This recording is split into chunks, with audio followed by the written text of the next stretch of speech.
Welcome back to your favorite podcast, Deac2Deac. On this episode, I had a chance to sit down with former track and field athlete and current assistant athletic director for student athlete development, Ashley Wechter. Now, Ashley had a chance to share her story of how she got to Wake Forest. Also, what Wake is doing to help prepare student athletes for life after the game. And also, we discussed Wake Forest celebrating 50 years of women's athletics and much, much more. Stay tuned. Don't forget to subscribe and share with your fellow Deeks. And as always, go Deeks.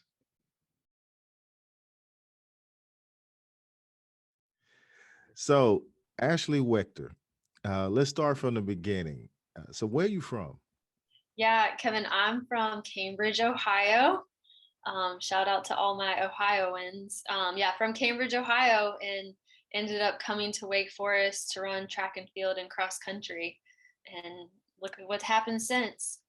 So, what is it? What was it like growing up in Cambridge, Ohio? Were you an Ohio State fan? Like, what was it like growing up there for you?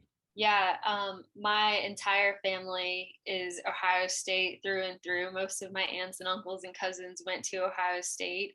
And as a standout runner in high school, I think my entire family thought I would end up going to Ohio State. But the second I stepped on Wake Forest campus, it's like one of those feelings every time I'm meeting with recruits and I tell them, like, you're just going to know. I just knew when I came to Wake Forest. I mean, Cambridge, Ohio is a very small town. And I think the idea of coming to a campus that had a more small town feel, if you will, very much relational. If anybody that knows me knows I am all about relationships. And so I felt like I could really maximize that at a school like Wake Forest and I wouldn't just be a number. You're right. It is one of those things that you feel. I experienced that on my visit, and I hear a lot of former student athletes talk about just that feeling when you get on campus and you just know. So, how did you get into cross country, track and field? Was that your first sport? Yeah, it happened to be my elementary gym teacher on one of those, Olympic days for all of the elementary kids. I somehow ended up being tagged as the runner, and so when I went into my seventh grade middle school year, I missed volleyball tryouts, Hmm. and I think that was probably a good thing because instead of doing volleyball, I ended up trying out for the cross country team, thinking that I was just going to get in shape for basketball. And then my first race, my seventh grade year, I broke the high school record. So that started my career as a runner. And it's been a sport that I've loved ever since. And there's been some ups and downs for sure, but it's been a sport that I absolutely love. So, me playing football, we function in 10-yard increments. So, kind of lay out to Deacon Nation when you say cross country. So, in a typical meet, how far is that? Well, let me kind of go back there. So yes, I ran cross country, but I would not say that cross country is my expertise. So nowadays, cross country is like a 5K, 6K. So that's 3.1 miles. That's what I used to run. But I did that truly to get in shape. And then track and field ended up being more of my, so-called like my sport. And I was an 800 meter and a miler, 1500-meter runner in the 4x4 when I was feeling extra fast. So yeah, either 2 laps or 4 laps around the track was really where I excelled. Wow, that takes a different type of human being to compete at the highest level in those sports. We just talked to Michael Bingham not I too saw long that. ago, Yeah. and he was just talking about his sports. And so, for you, when did you know that hey, I can compete at the Division I level in college? When was that moment? I mean, I think that, really going into my freshman year of high school, it then became really apparent that I had the times fast enough to be able to compete at that level. Mhm. But then it was just being able to maintain that level of fitness, and running is a year-round sport, and so being able to maintain that. I was also the only female on the women's cross country team in my high school. Mhm. So it also had to have a lot of like self motivation.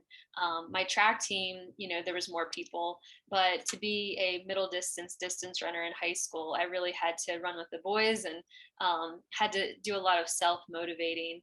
Um, so for me, it's one of those things that I can't really explain. It's just, it kind of found me, and I'm really thankful for it.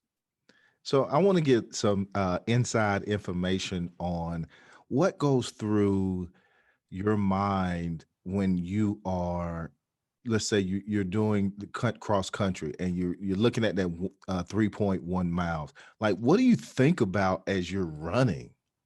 A lot of different things. I mean, Because there's a that's a lot lot of of people. time. That is a lot of time to just move. And do you ever get bored? Like, what goes through your mind? No, I mean, I think there's strategy behind everything, and every runner is probably different. Like, some people like to go out for a run and listen to music.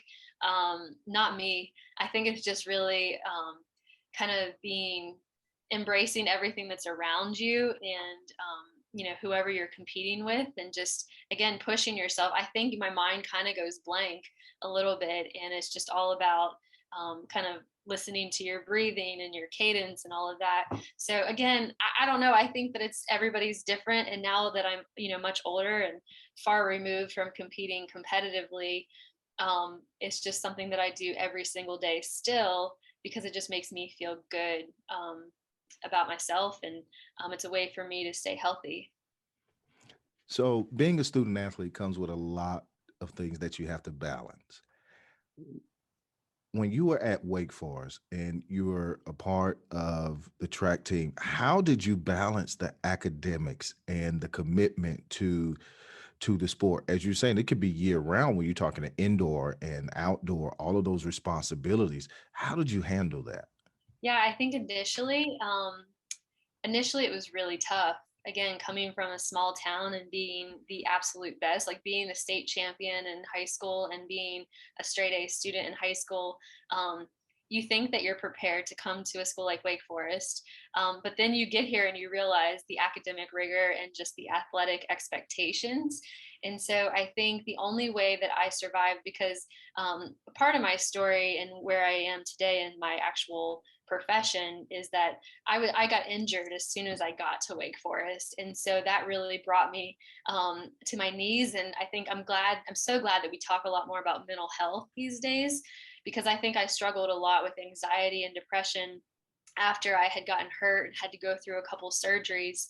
So I was removed from the team, and all of that really impacted my grades. Again, traditionally being a straight A student, and but it also impacted, like, my sport was, in some ways taken away from me, and so that was a really hard realization. And so I had to really lean on people in our academic services department, and a huge special shout out to Julie Griffin, who oversaw the Champs Life Skills Office. She became a second mother to me, and I'm really proud to say that I'm the new Julie Griffin, or 9 years in, but I'm the Julie Griffin of today. And that's really what started my career in college athletics. Is when my sport was taken away, I still wanted to be involved.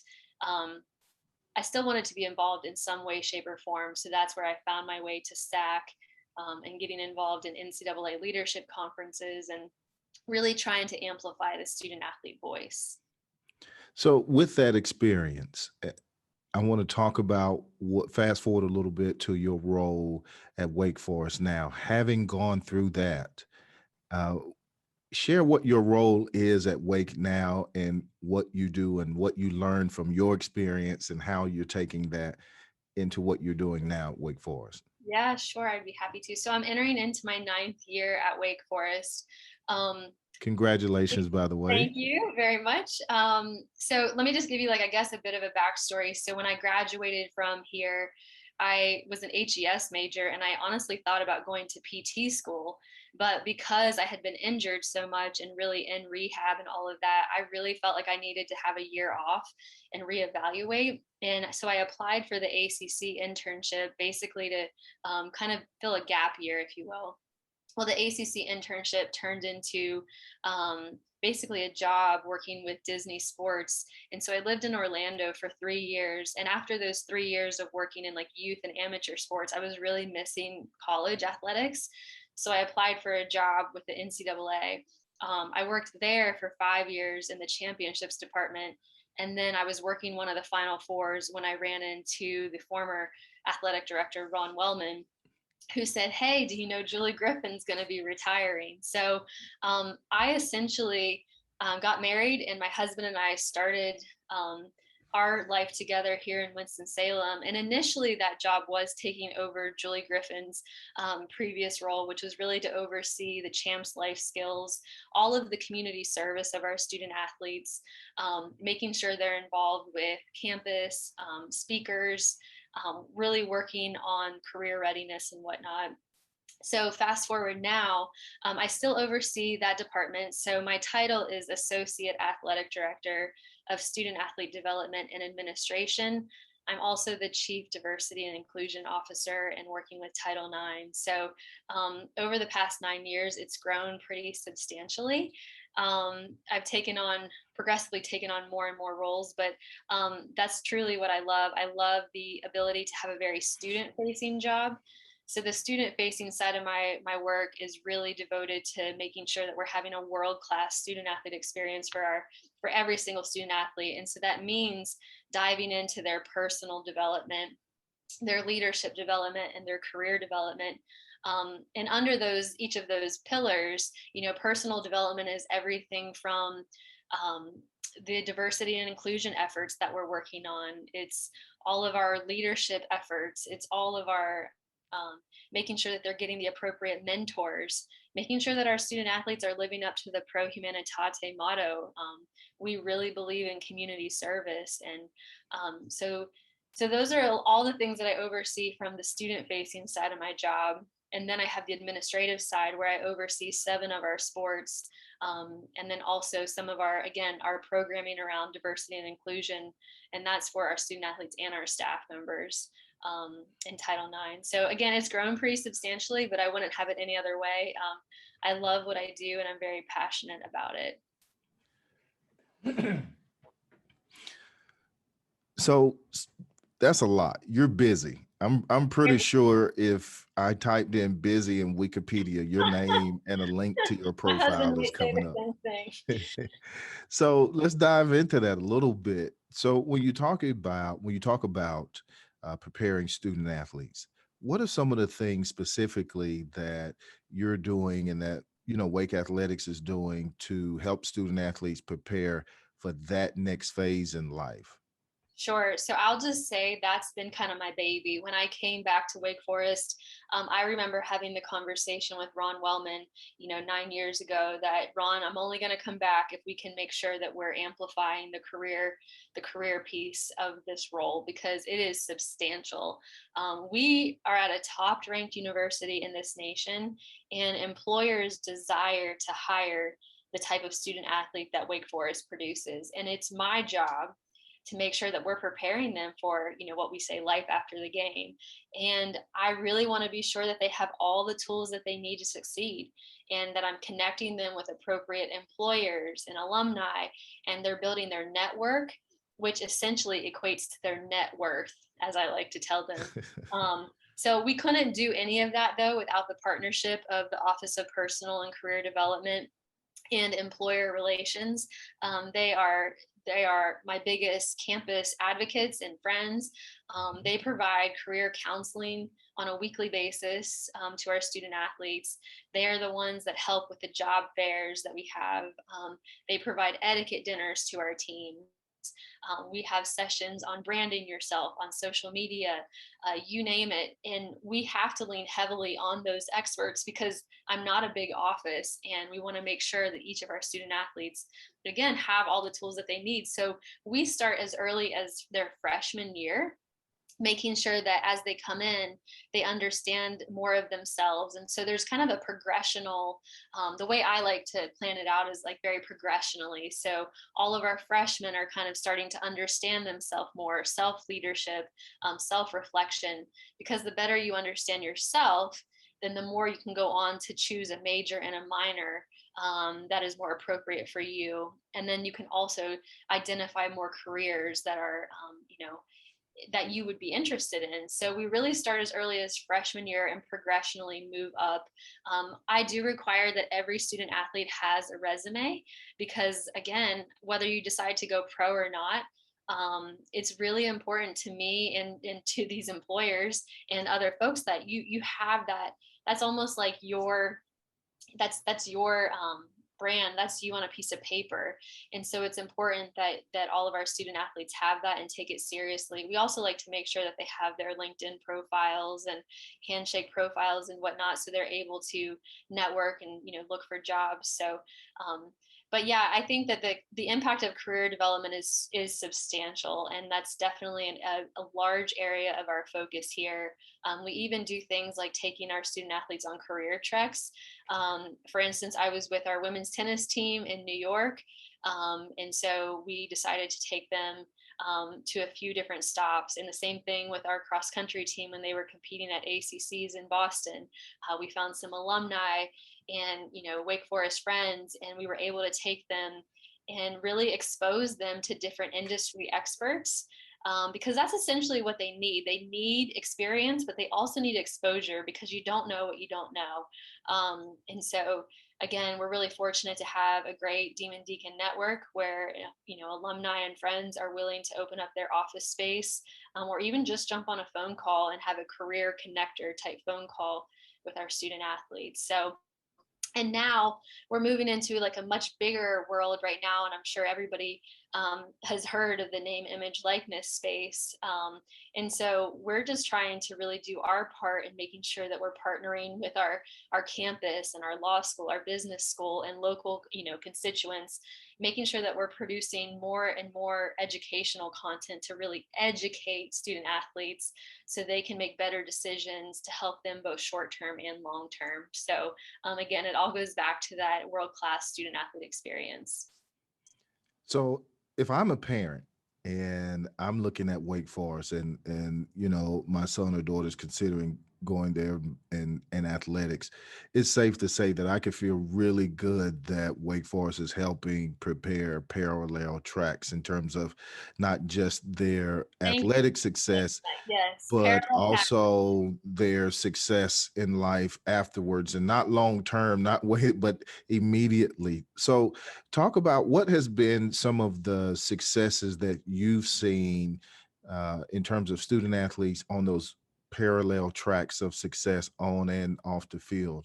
Yeah, I mean, we have so many of them. And I mean, that's the best part about my job is that I develop relationships with these student athletes. And then, they may believe, and we stopped calling it Plan B because I think Plan B made it sound like it was inferior. It wasn't as Yeah. good. But we've been calling it a parallel path. And I'm so happy that you said that, Kevin, because it really is. You could be planning out to go pro, but at the same time, I really want to make sure that they're preparing themselves and have all the tools again that they need, so they can easily jump over to the other path if they need that. We've had several individuals. I mean, how good our men's soccer program is, who intend to go pro and then may get hit with an injury and then have to jump over on that parallel path. And so there's so many great success stories and individuals out there that I don't want to just point out one in particular, because I think that across all of our sports, our student athletes do a really phenomenal job of just making sure that they are prepared and that they're doing what it takes to make sure that they're ready for life beyond Wake Forest. And sometimes that means going on to more schooling, but other times that means it's going straight into the workforce. So I'll just say one of my one of my interns for this year is Amelia Migliaccio, which I'm sure everybody knows that name. She's one of the top golfers, our female golfers in the nation. And she graduated this past year, but she's decided to come back. And I think the best part about Amelia's story is that she had the ability to go on and go pro. But she, after being our S.A.A.C president, really saw the impact that this department has on student athletes.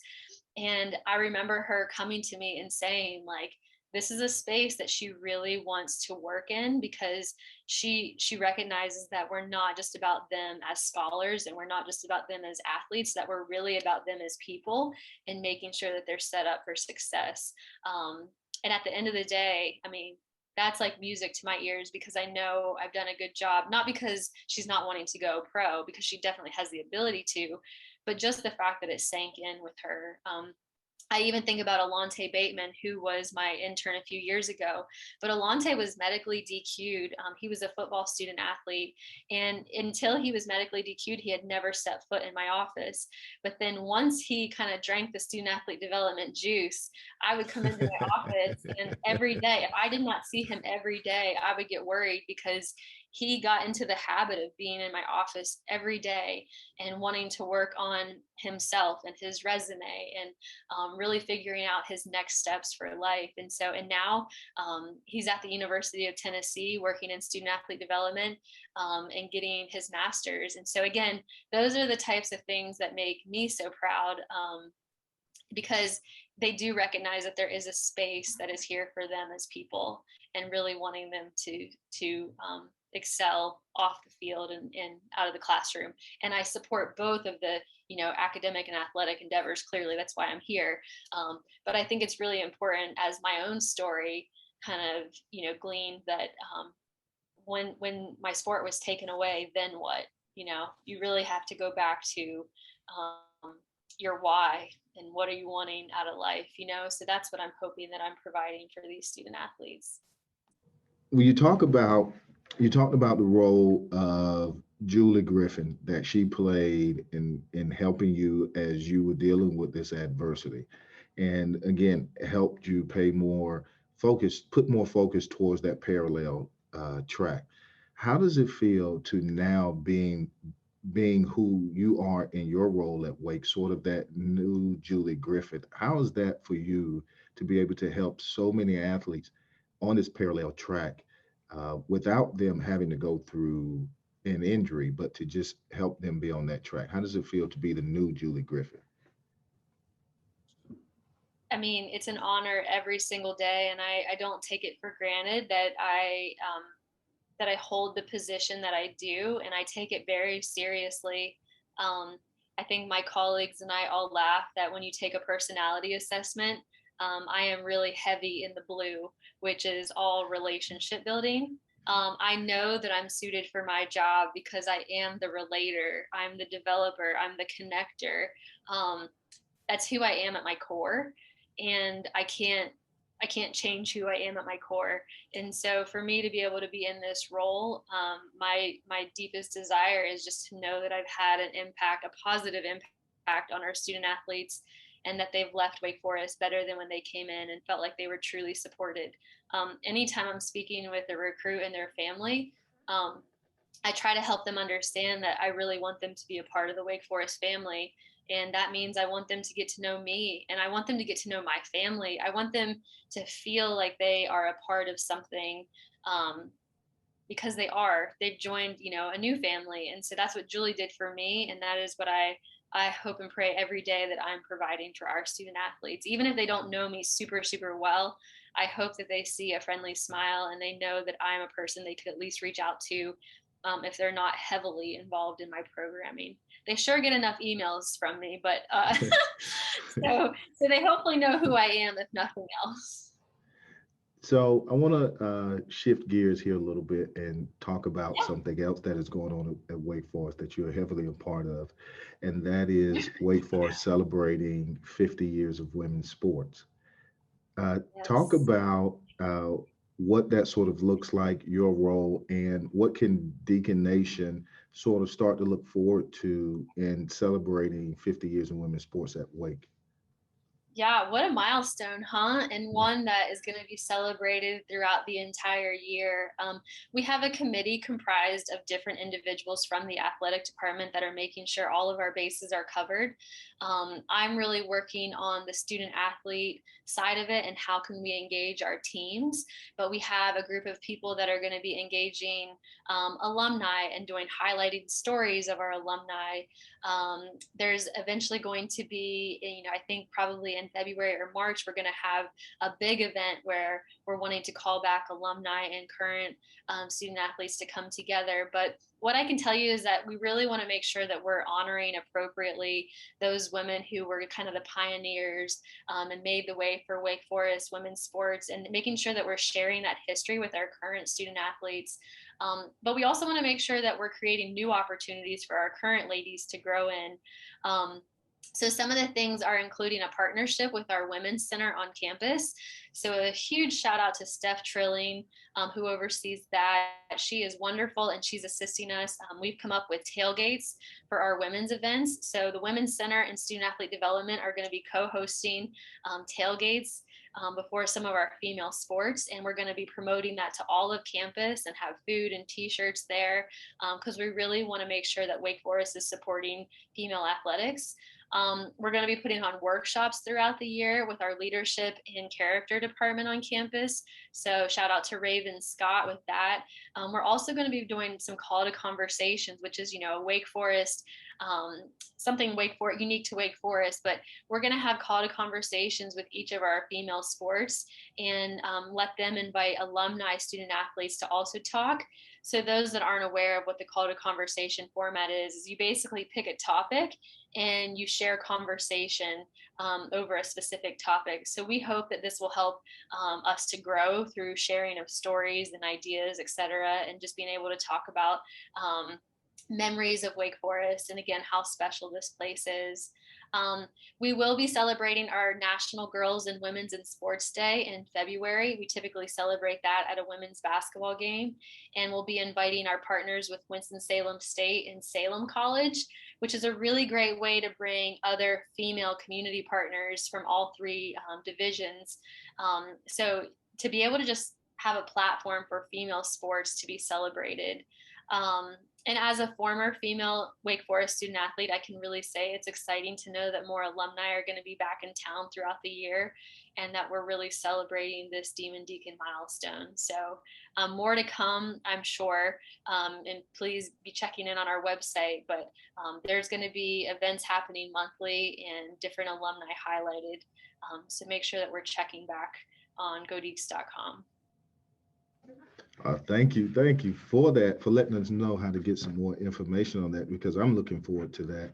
And we're going to have some special guests on Deac2Deac as we continue to want to push and celebrate 50 years and continue just supporting women in sports and women athletics overall. So that leads me to, you talked about the relationship and partnerships with Salem College and Winston-Salem State University, which shows that Wake Athletics is really being a part of the greater Winston-Salem community. What are some of the ways that you see our student athletes getting involved in the greater Winston community? Yeah, I mean, community service is like the number one way that I think our involvement, with COVID this past year, our outreach efforts weren't quite as substantial as they've been in the past. During my time here, we've racked up to close to like 4,000 hours each academic year of service by our teams. And so the hope is that if, we can all get vaccinated and be in a safe space, the goal is that we want to get back out there in our community engagement efforts. Again, working with that pro humanitate, we believe in serving people and for humanity. And so I'm working alongside Dwight Lewis, who really is really heavily engaged in a lot of different community boards and organizations. We work with everything you can think of, from the food banks to help our people eat, to Brenner Children's Hospital, to the Skip Prosser literacy program and the different elementary schools. We're always heavily involved in our campus events, which are like Hit the Bricks, Project Pumpkin.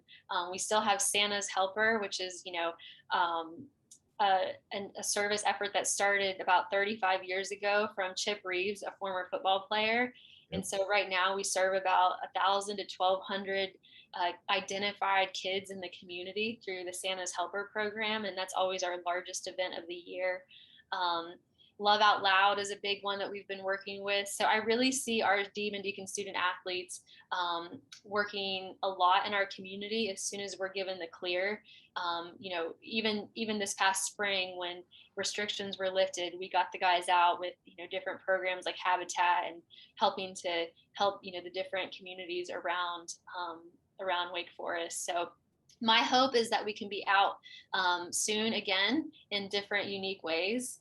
And also that we can continue these partnerships with schools like Winston-Salem State and Salem College and other areas to really be more inclusive, because that's something that we're also really working on, is trying to build that culture of belonging for everyone. And so that means making sure that we're reaching out to our campus, but also our community partners and inviting them to be a part of what we do and kind of, extending that olive branch. So, Ashley, you've had the unique opportunity of seeing Wake athletics from a number of different angles. I want to ask, so with your experience, what is your favorite Deacon moment for you? Oh, goodness gracious. Well, I'll just say, as a sport administrator, being able to be a part of some of our athletic team's success and being able to see the hard work that they put in is really an awesome, awesome feeling. I'll just say one of my favorite moments is when our field hockey team won ACCs a few years back, and all student athletes and the band and everyone was outside as the bus was pulling up, and and we celebrate in that similar way when other teams have that same success. And so seeing the whole community rally around our student athletes and really support each other, again, it goes back to what we said earlier in this podcast, that it is like a family, and we can't lose that sense of belonging. Like, we are a family, and it's just really awesome to be able to see all of our student athletes come around and rally around our teams as we're sending them off to an NCAA championship, or we've won an ACC championship. Those moments, when the band is playing and everyone's rolling the quad, those are the really special moments that I remember as an administrator. But it's also the moments that I remember, back in the Chris Paul, Justin Gray day when I was at school here, and, we're making huge strides in the NCAA tournament, and everybody's, rushing onto the court and whatnot. Those are the moments that I'll remember for the rest of my life. And it's, and that's what I hope our student athletes right now can also remember, that we just come together, and it's like cheering on your family. Well, Ashley, I know you have a busy schedule and you have to run, but I want to ask this last question. Who should be next to sit in that seat on Deac2Deac? Oh, goodness gracious. Oh, putting me on the spot here. Yep. I think that there's so many alumni that have so many great and unique stories. Can't get away with it. Give me one. No, You got I to was give just me going to say, I one. really think, even having some other staff members, there's so many people that have so much history in this place. And Mhm. so in the vein of field hockey, I'm going to say Jen Averill, who has celebrated, a Coach. 400th win this Uh-oh. past season, and had, I think we're going to have a great field hockey program this year. But she brings a lot of ambition, and just her years here. I feel like she's seen Wake Forest grow, and I'm just really excited about her and her team this upcoming seasons. But she's someone that I think a lot of our Demon Deacon Nation knows and would be really happy to hear from. Uh-oh, coach. So you've heard it. You're Coming. next. You're next on the list. So, well, Ashley, again, thank you so much for taking the time out. I know you've got to go.